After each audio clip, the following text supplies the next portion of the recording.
Not too long ago, I made a video that asked the question, what if Dremora became the next playable race in the Elder Scrolls? Well, it may not be my #1 pick for a new race, since I'm Team Monkey Man. It would add the most uniqueness in terms of gameplay. But that video was just a bunch of hypotheticals, mostly discussing how overly complex and time-wasting it would be to add something like that. You know, story-wise and gameplay-wise. At least if you actually wanted to feel believable, because otherwise you could just check off one box in the construction set and bingo bango, you're an evil demon running around the world of mortals. But that in and of itself does create a few more gameplay problems. After all, Dremora are technically immortal, and even the weakest ones are far more powerful than your average human. Not to mention, it wouldn't make for a very interesting mod if I did something as simplistic as checking off a box. And that's when it hit me. The answer was sitting in my lap all along. What if instead there was a half Dremora, half mortal race within the Elder Scrolls? Now you've got the best of both worlds. A relatively depowered character that won't break the game,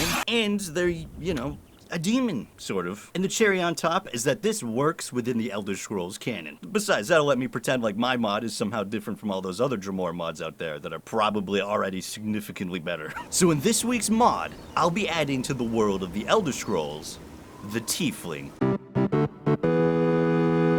The concept of interbreeding between the many races within the Elder Scrolls is an oft-discussed subject. For some strange reason, gamers just seem to be really interested in the mating capabilities of their favorite video game character. But hey, I mean, who am I to judge? When I was in the 4th grade, I told everybody that this girl from James Bond Agent Under Fire was my girlfriend. Bethesda's official statement on the matter is that anybody can get pregnant with anybody else. I suppose that does make sense, considering the fact that Argonians have boobs, which is, you know, not typical for a lizard. And it just so happens that that also includes Daedra. The offspring is generally called a DemiPrince, and this child can range anywhere between godly to practically useless. And this just so happens to perfectly match Pathfinder's description of a tiefling. Now hold up there, Mason, I think you mean D&D? I told you to never utter that name in this household. We're a Paizo family. Excuse me, sorry. Just a little familial dispute.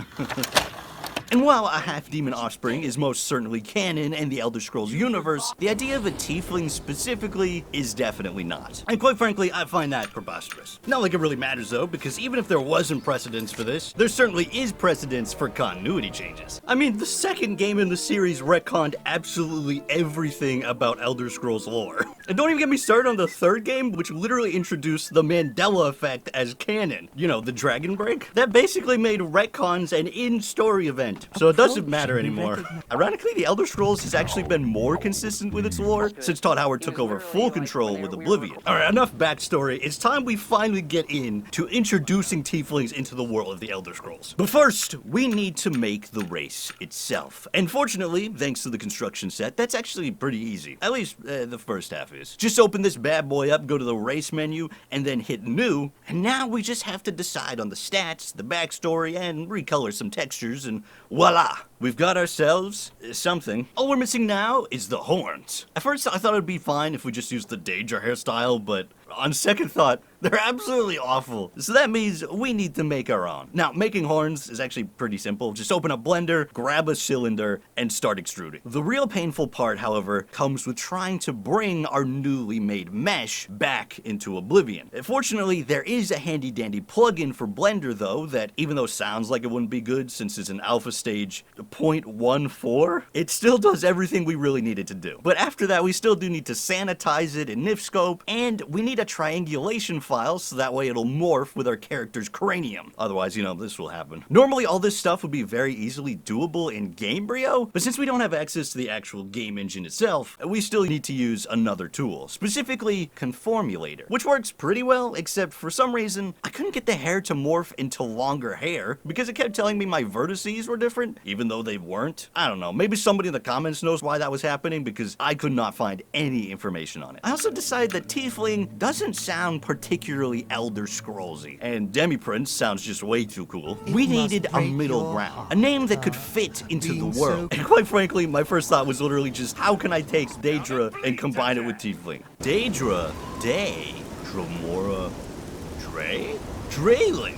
Is that anything? Now we've got our name and race perfectly set up. But this mod wouldn't actually be very interesting if the only drailing out there was the player, which means we need to do some world building. The first step, though, is to find a place for our new drailing buddy, and with the backstory I had begun to develop for him, I decided this little island near Anvil was the perfect spot. Secluded, safe, boring. What more could a game dev ask for? Now, building up a lived-in environment is honestly pretty satisfying. At least it is when you know where everything that you want is stored, but the construction set's locations for objects isn't always very logical. At least for my dumb brain, anyway. Along with this, I decided our dude here needed a little quest. One that would reward the player with an item perfect for their newfound race. Now, setting up quests is pretty easy, but setting up an interior ship environment is a pain in the ass. Especially since, as far as I can tell, the construction set has no way of rotating objects together. They all just rotate individually. So if you decided you want something to be at a different angle, you're fucked. But that also means you can't set up an environment at a perfectly 90-degree angle, you know,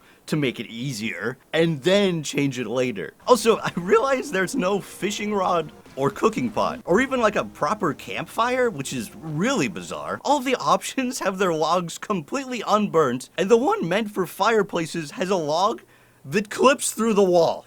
What? Why would they do that? Anyway, this was the fun part, because the next step was to give our man a voice. Because right now, he doesn't actually say anything. And Oblivion isn't designed for non-voice dialogue. It just has a hissy fit. Besides, it would be weird to have one guy in a world of talking NPCs who exclusively uses subtitles as his form of communication. And not to mention, I was once an aspiring voice actor after all. In other words, Mason, you weren't a voice actor.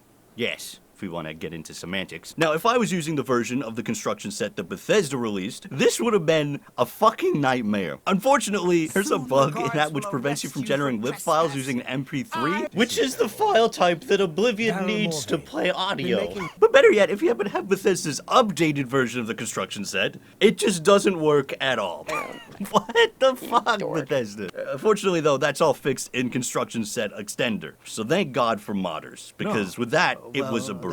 After all was said and done, there was still a few problems that needed to be ironed out. For example, we needed to fix Valen Dret's dialogue, otherwise it will be impossible to start the game. I'd also intend to make a second Drailing who was a beggar, but unfortunately, I didn't have time to transfer all of the voice lines she needed. And there was also this terrible sword, which I made on stream, that may or may not be available in the final product. Oh god, well, after working on this stupid sword until 5 in the morning, I finally got it working. Oh my god. I mean, I still hate the texture I did on it, but at least it's functional. I'll very likely come back to this mod at some point though, as there are a few things that I'd like to add in the future. Stuff like a more expansive quest, or perhaps another Pathfinder race. That'd be pretty cool for the Elder Scrolls. So look out for that sometime down the line. If you're interested in checking out my mod, you can find a link for it in the description down below. And if you haven't already checked out my video where I turned Oblivion into a CRPG, you should check that out now. I'll see you there. Goodbye.